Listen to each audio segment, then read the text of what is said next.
Hello, in front of me I've got CUBOT R19. In this video I'll show you how to add different types of cards to Google Pay. In the beginning, let's enter Google Pay. Tap the blue button at the bottom of the screen and focus on loyalty, gift card and transit.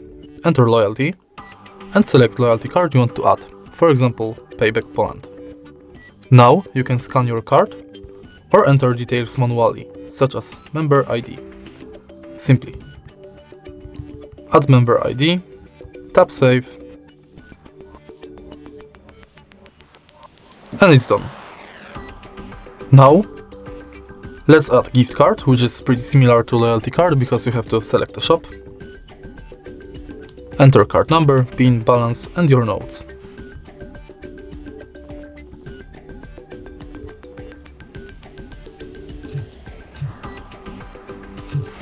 Last card you can add is transit. If you are able to find your transit card, enter it.